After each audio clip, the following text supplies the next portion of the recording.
Shalom, shalom, shalom, dear friends.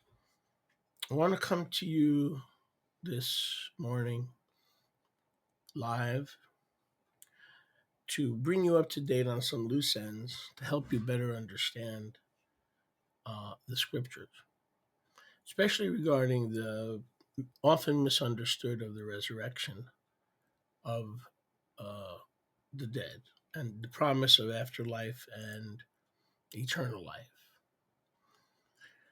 So I'm coming to you from our main sanctuary, our broadcast studio here at New Kingdom at Goshen B'Tzafon.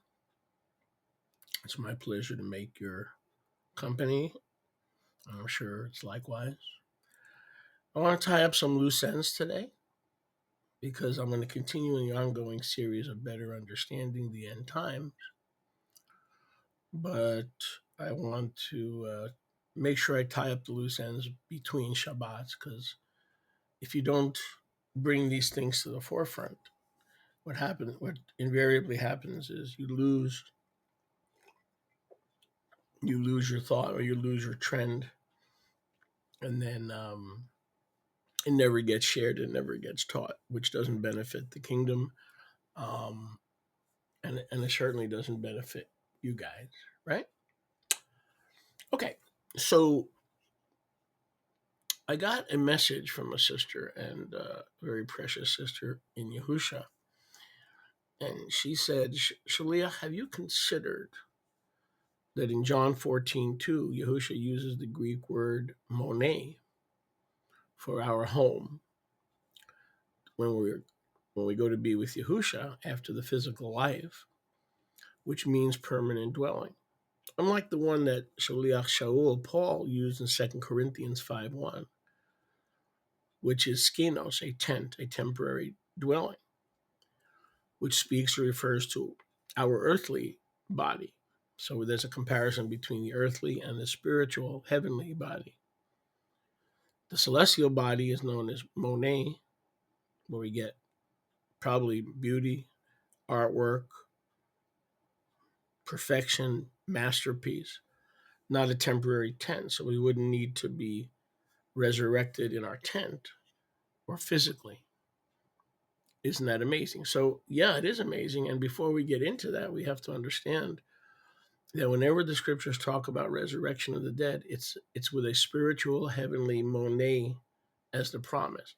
This idea that it has to be physical is another Judeo-Christian myth from the Talmud and from the Jewish theories. Now, a lot of people say, well, at the time of Yahusha, everybody believed in the bones and the joints coming out of a grave and everything being repasted for another 50, 60, 80 years of torture on earth. Nothing can be further from the truth. And as I've shared in my teachings, according to John chapter 3, YHUH chapter 3, no one had ever gone into the New Jerusalem of heaven except the Son of Man who came down from heaven. So that applied until 30 AD at the resurrection, when Yahusha rose from the dead. It was 30, some say 33. I'm not going to argue about that or fight about that. We can go with 30 just for the sake of the teaching. And so we have the resurrection in Matthew 27, I believe. I'm going to double check for you because I don't want to give you information that's not correct. And they appeared to many in Jerusalem. Matthew 27:53. After Yahusha's resurrection, they entered the Kadosh city and appeared to many. So the they, first we're going to mark the they. Okay, I want to mark the they. And then we have Yahusha bless his Kadosh name and bless the scriptures that has revealed this to all of us, you, me, and even more on a daily basis, is the resurrection in 70 AD, which is the main resurrection. Okay. So the question is, two questions in this brief teaching.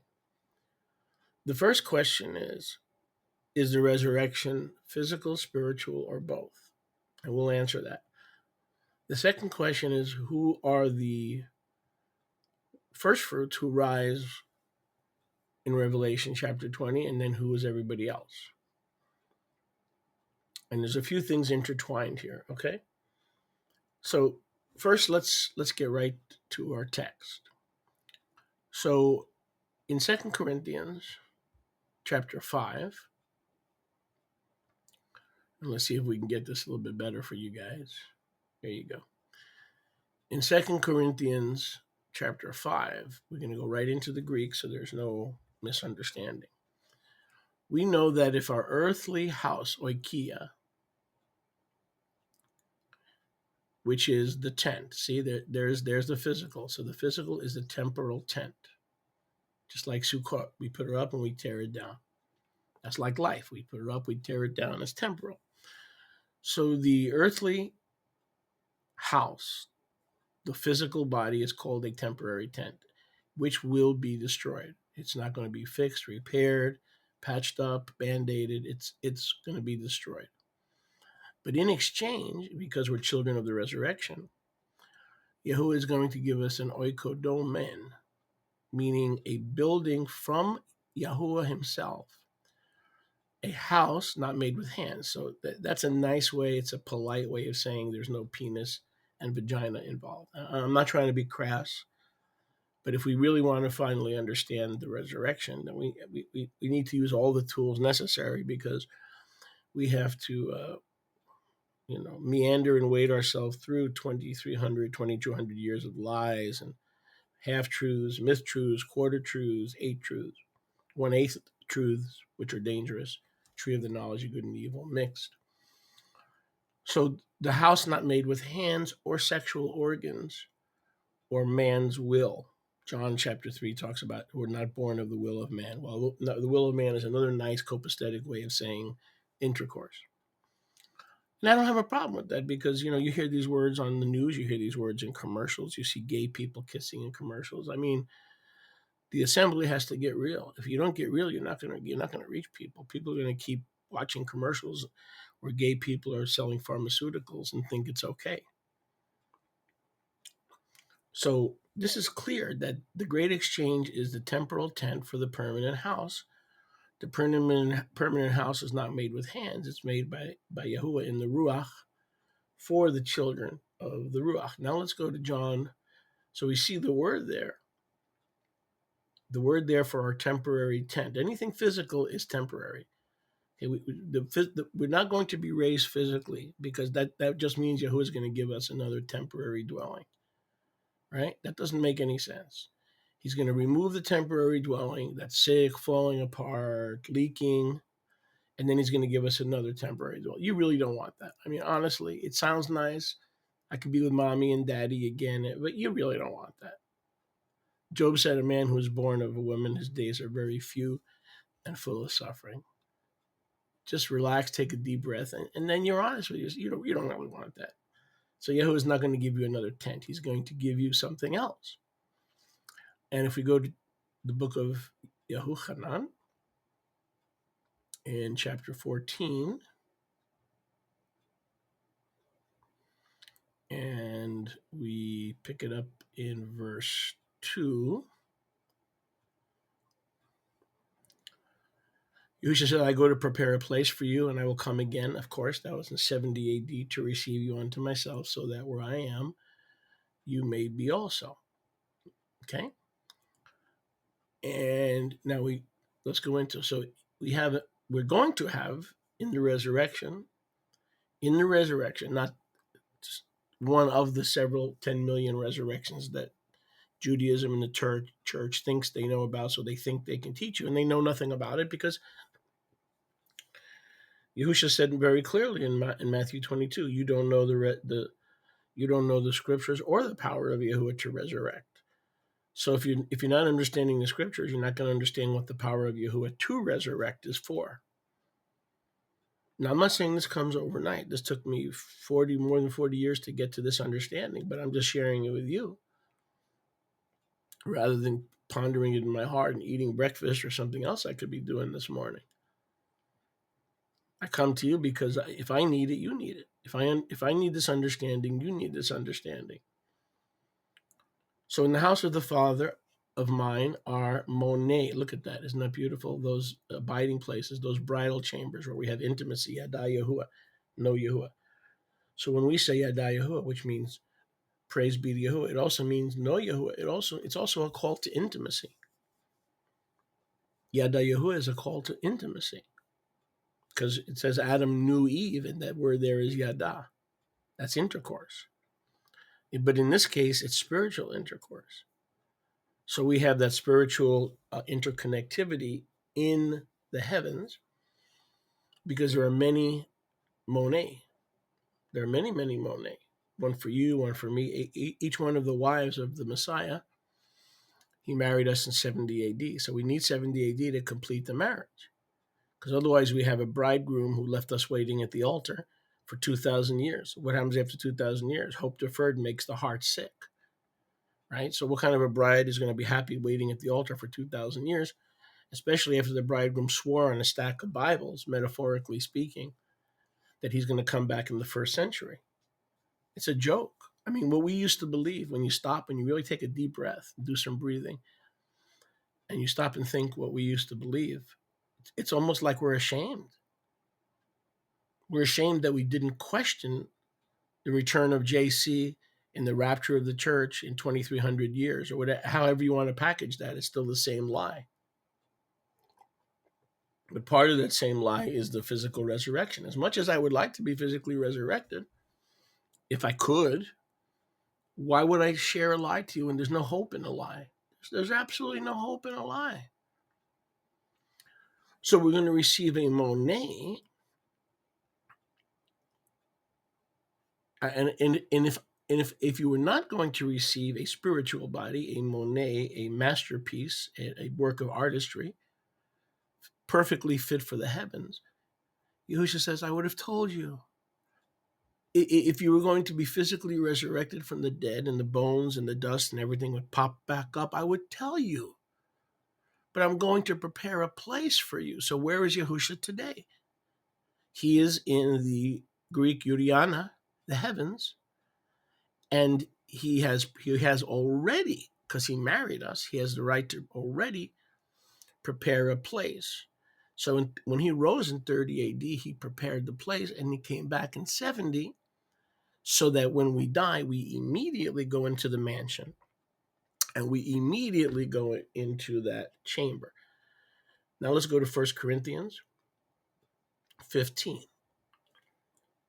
Okay, so you have the basic comparison between a tent and a house. Okay, the Father's house, or the Father's Monet, are secure, permanent dwellings.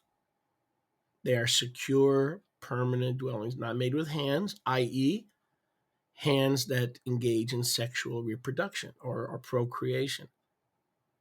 I mean, that's the scriptures being polite, which means the will of man requires the hands of man, which requires sexual stimulation. Okay, I mean, let's be adults here. Let's not. If you need to put the children out of the room, do so. But at least we're learning for the first time what kind of resurrection we can expect. So now let's go to 1 Corinthians 15, and we could. It's a lot of stuff here. Okay, so I mean a lot, and we're certainly not going to do that in a quick update. I'm just not going to do that. But let's see. On the other hand, if I use the verses that we can get out of the RST&E, then I think we could make some quick headway. Okay? So I'm going to go to rstne.com. Hopefully all of you have that bookmarked as the ultimate source of restoration scriptural truth. Of course, it's Yahuwah who's the ultimate, but you understand what I'm saying. This is up to date. We're not afraid to update things. We're not afraid to add or subtract from the word, because we don't. We just simply don't. We just bring it fully up to date. All the stuff that has been purposely lied about or hidden from us. So I'm going to put this up on the screen and we can go quickly. I'm not going to share all the verses, and hopefully we'll hit on everyone. Okay, and I've taught on this before, but I want to tie it in. And then I want to bring it to Revelation 20, because that's the part that confuses people. And before I forget, in order to establish an eschatological doctrine, you cannot start in Revelation. Guys, in order to understand a doctrine, ideally you want to start in Genesis or the Torah, or ideally you want to start in the Torah and Isaiah and Ezekiel, adding and producing second and third witnesses. You see, when you have to start a doctrine at the end of the book, and then you pull a single verse out of the end of the book, invariably what's going to happen is you're going to be way off base, because you're divorcing the doctrine that you're attempting to create from the full revelation of Scripture, starting all the way back in the Garden of Eden. Okay, y'all follow what I'm saying, I hope, right? And it's very important. So when you're establishing a doctrine, again, you cannot start in the book of Revelation and pick one verse, which also then you misinterpret. So you pick one or two verses at the end and you misinterpret it, okay? And then you establish an entire doctrine. You just can't do that. Boy, I look like a light bulb in this thing, huh? Let me see if I can lower myself a little bit here. Make myself a little bit more presentable. There you go. That was awfully bright, I would say. Awfully bright. Let's see. I want to get a little bit. Sorry about that. There me goes. Let's see.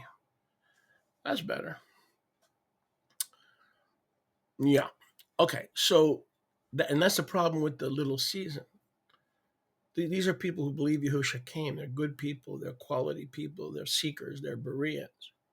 They're my brothers. And I appreciate all the research that the little season people have done. And I'm not saying that to blow smoke up your chimney. I truly appreciate it, because I've read a lot of their teachings and they were a great help to me. The problem is you can't take a verse in Revelation and begin to establish a thread and claim that it's a scarlet thread, which is of Yahusha and his blood, and that it is finished word categorical doctrine when it's not, okay? So, but remind me to go back to Revelation chapter 20. So in 1 Corinthians 15, he's talking about the resurrection, and he's setting the record straight there, just like we're setting it straight today, because nobody really got it then. Nobody's really getting it today. So, or very few, I should not say nobody, but you know what I'm saying, very few. So the topic is the resurrection. Mashiach has risen, etc. We're not false witnesses. If the dead do not rise, Messiah did not rise. Now, he is the exception. He rose physically. I want to make that clear. He rose physically as a sign, the sign of Jonah. That was physical. I want to make that clear. Okay? But we are spiritual children. We are his offspring, and he is a living spirit, right? For as in Adam, for as by man came the death, by man also came the resurrection. For as in Adam all die the death, even so in Messiah all shall be made alive. So we covered this before. The death was spiritual death, because Yahuwah said in Genesis 3, the day that you eat, you will surely die. Now, it cannot be physical, because Adam didn't die until 930 years or 900 some odd years later. So the death that has to be reversed, the curse, the death that has to be reversed, is the spiritual death. I understand Yahushua died physically. That was a sign to that generation.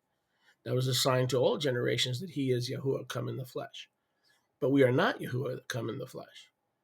All right? We are produced by the will of man. Okay? So it's very important to understand. He did not die. He died the death. Okay, so then he goes on and explains it. And I want to get to the exact text. Please read 1 Corinthians 15 in its entirety. And then in verse 36, Paul says, we're foolish because we still don't understand that he's going to give us a Monet and not a Skenea. Okay, we're still looking for him to give us a Skenos, Skenos, a temporary tent. We were asking him to refurbish or remodel the tent, the Skenos.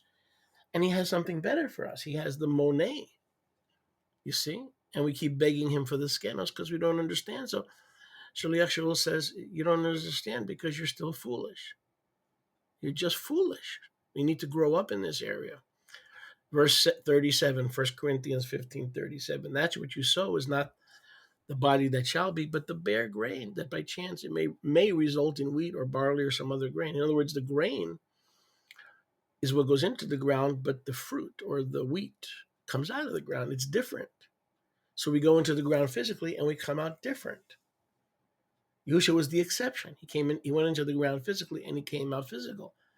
Verse 37, we go into the ground and we come out different with a different kind. See, verse 38, Elohim has given each body difference as it has, every seed is different. All flesh is not the same flesh. There is one kind of flesh for man, beasts, fish, and another for birds. See? So there's different flesh. Will we receive flesh? It'll be a spiritual body. And whatever that spiritual body entails. If it has eyes, if it has arms, I don't know and I don't care.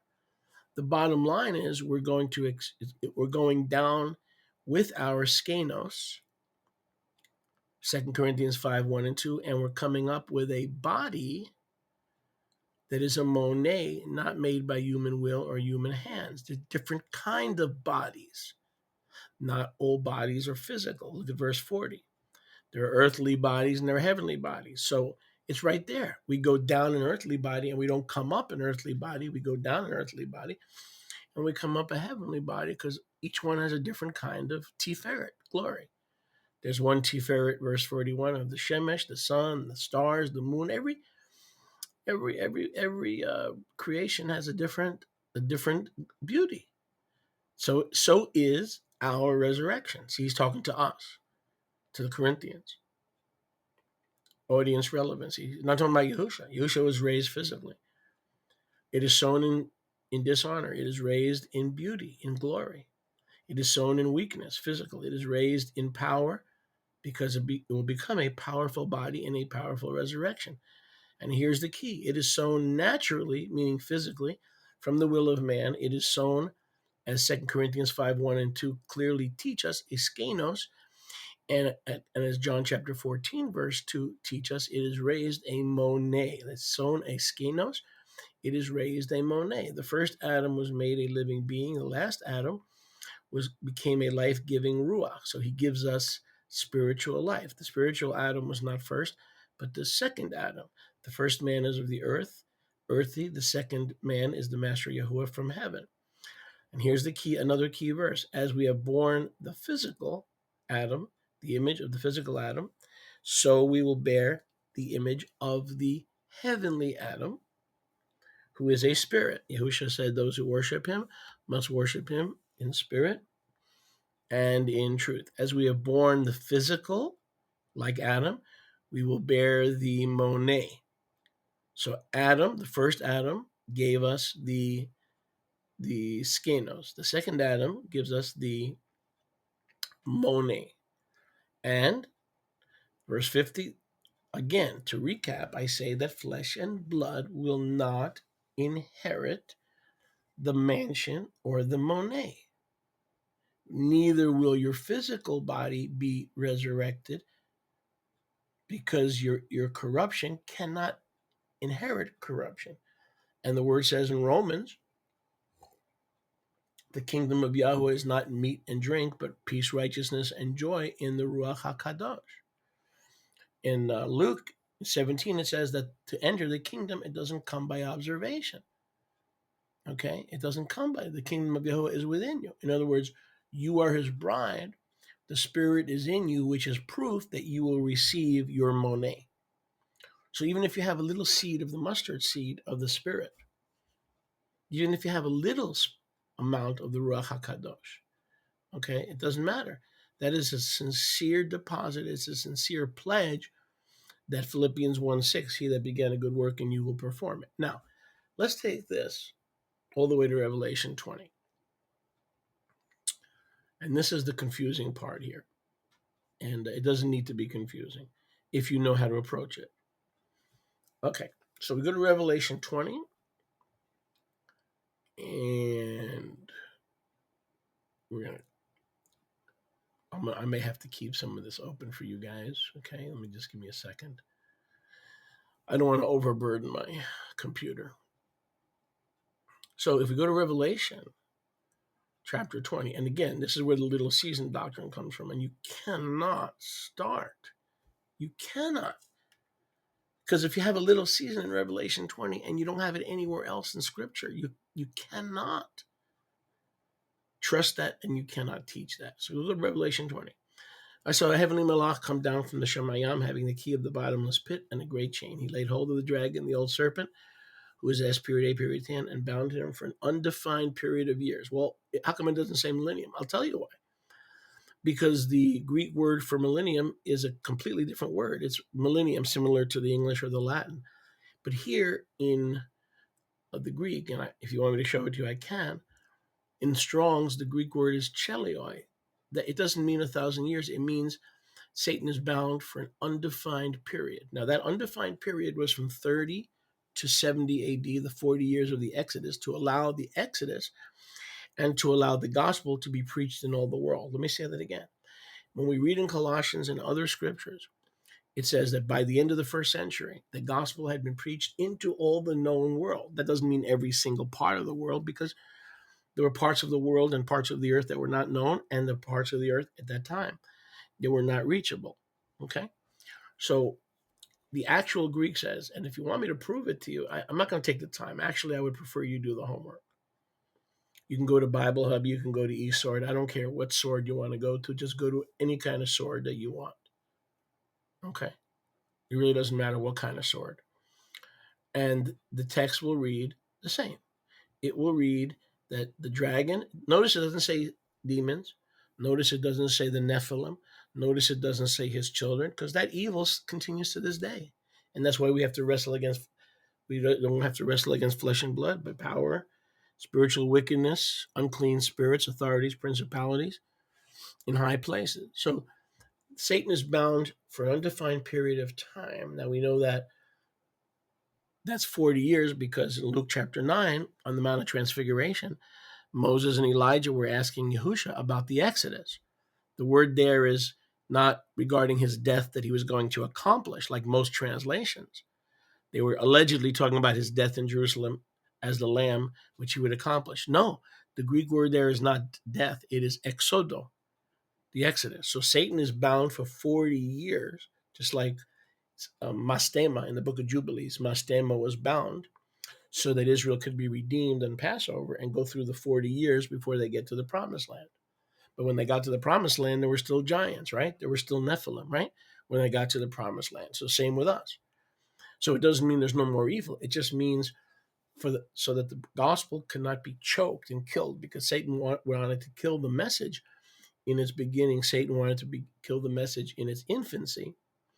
So there was an undefined period of years, because John didn't know. He was writing in 66 AD, and that the Exodus was underway, and he didn't know for how many more years the gospel would have freedom to be proclaimed to reach all the world before YHUH returned in 70 AD. So that's why he says it's undetermined. It's undefined. Okay, so now let's jump down to verse 4 and 5. We have the mark. We can read that on your own. I want to focus in on the resurrection. I don't want to focus in on the mark of the beast or get sidetracked, okay? So this is what's always confused you, because it's always confused me. Number one, I want to say that this parenthetical is not in many manuscripts. Let me say that again. This parenthetical that I've highlighted is added to the text. It's not in many manuscripts of Revelation. So that is suspicion number one. But let's go with it. Let's assume that all this parenthetical is what John wrote. Let's just, the benefit of the doubt. Let's go with the benefit of the doubt. Okay? So how does all this fit in with us and the resurrection? The first resurrection Blessed is he that is blessed and kadosh is he that has part in the first resurrection. On such a second death has no power, but they shall be Kohanim of Yahuwah and Mashiach and reign with him for an undefined period of years. Okay, now who are these that were raised in the first resurrection? That's a good question. Here's your answer.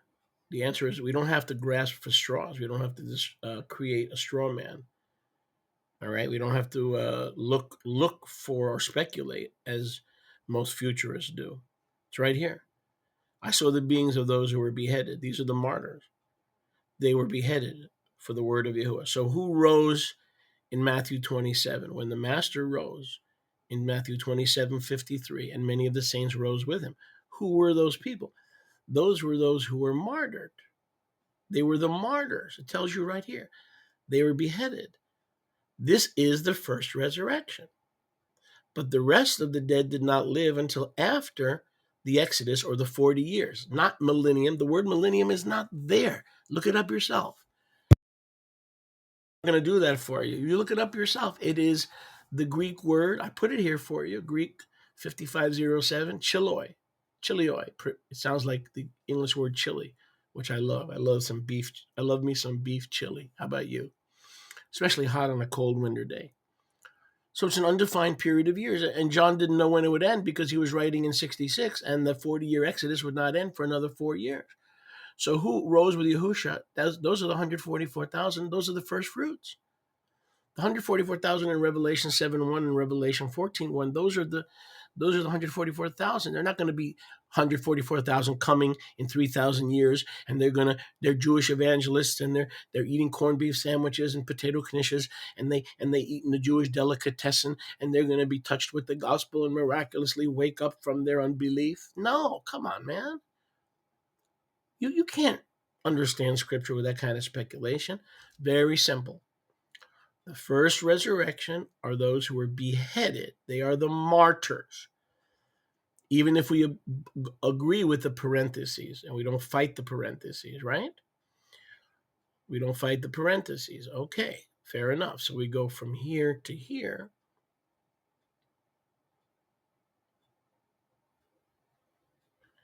And the rest of the dead will be resurrected when the undefined period is finished. Well, by now you should know where I'm going. If Yahusha returned in 70, and everybody else that was not martyred, the only way you would rise in the first resurrection if you were 144,000 that were martyred from Adam to Messiah Yahusha's resurrection. From Adam till the second Adam rose from the dead in 30 AD. Every single person that was martyred or killed for righteousness, martyr and different versions of martyrdom, head, death, piercing with an arrow. Okay, maybe a righteous king of Israel was martyred. Maybe a righteous king of Judah. There were no righteous kings of Israel.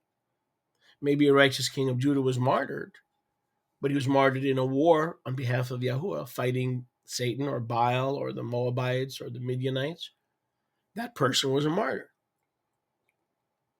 So all the martyrs from Adam until the second Adam rose in the beginning of the undefined period, or the beginning of the Exodus Chilioi. The Exodus Chilioi. Luke 9, they discussed the Exodus that he was about to enact by his physical resurrection, which was to take place and last for 40 years.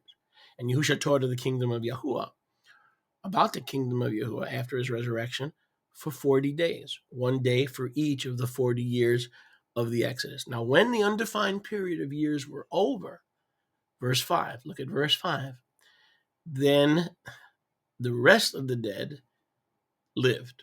Notice it didn't say the rest of the dead rose. It says the rest of the dead lived, meaning they never died. So, very simple as we close. 30 AD, the martyrs. The Chilioi, the Exodus years, the 40 years are over. The word millennium is not in the Greek.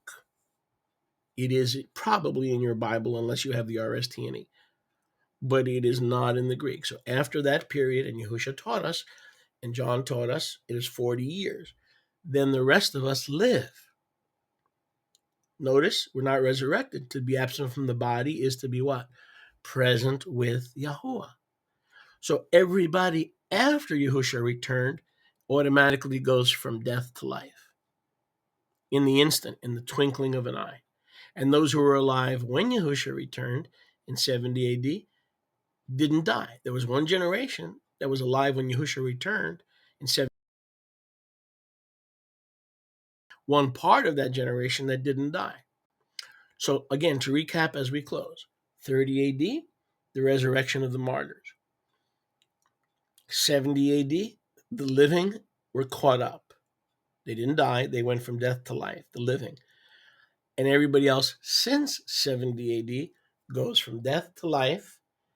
And are we as blessed as the martyrs? No. The martyrs are blessed because they were assigned the honor of being the first fruits and the first fruit resurrection. According to James, Yaakov, we are kind. The Kehillah, the assembly, is kind of like a first fruits. We're not the first fruits. Why? Because we're not martyrs. So if you read Yaakov very carefully in the Greek, it says that we are like a kind of first fruits, but we are not the 144,000 because fortunately, up until this point, the master has not asked us to be martyred. So this is a very intense but short teaching. I'm going to make it available immediately. I suggest you share this with at least 10 people because sometimes concisement and simplicity really clears up a lot of things. All right? And we'll get this translated into Portuguese as well. So shalom, shalom from our main sanctuary. We'll see you guys, Yahuwah willing, soon on this Shabbat and every Shabbat. And we'll sit down at the same table and we'll break open the word. That's what we always do. Shalom, shalom.